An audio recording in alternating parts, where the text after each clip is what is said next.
And one man is calling the governor's executive order a, quote, travesty of justice. Mark Klass is the father of Polly Klass, a 12-year-old from Petaluma who was kidnapped and murdered back in 1993. His daughter's killer was sentenced to death 3 years later.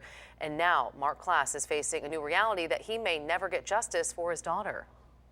They are the scum of our society. And now our governor has decided to become the best champion for evil incarnate. It's the punishment that was handed down. It's the punishment that he deserves and that others deserve. And it will close an important chapter in Polly's story. So Mark Klass says he wants to see his daughter's killer executed, and he's not alone. A lot of victims' families feel the same way. Fox 40's Doug Johnson is live for us tonight in Modesto. And Doug, we know that you talked with some friends of Laci Peterson, so give us a better idea of what their take is on the governor's move today. Well, Eric, they tell us that they were shocked to hear about the governor's announcement, and they say this honestly feels like a slap to the face. Laci and I have been friends since third grade. Stacey Birdsong and Renee Tomlinson tell us they can't believe Governor Gavin Newsom would prevent their friend, Laci Peterson's murderer, husband Scott Peterson, from being executed. No one allowed any kind of moratorium for those victims. How is it humane how Laci and Connor died?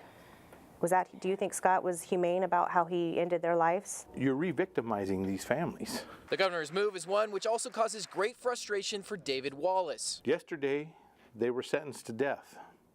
Today, they're sentenced to life without.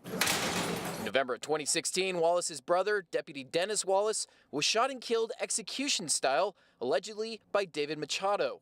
Last month, Machado was found mentally competent to stand trial. And those guys with life without all of a sudden become life with a possibility, because all it takes is a little bit of comfort, and then we move the line a little bit farther over. However, Governor Newsom's moratorium on the death penalty does have some family members of murder victims applauding. Why do we kill people who kill people to show that killing people is wrong? Abigail's daughter, Catherine, was murdered in 1980.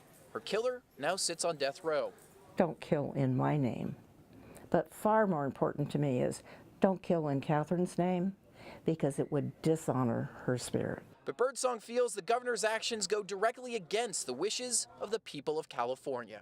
Because we did vote, Prop 66 in 2016, that we want this reformed. We want the death penalty to work.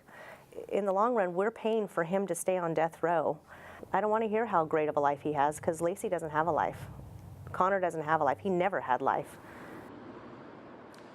And we're told that Laci Peterson's mother is also very upset with this move that Governor Gavin Newsom has made. Reporting live in Modesto tonight, Doug Johnson, Fox 40 News. Doug, thank you. And very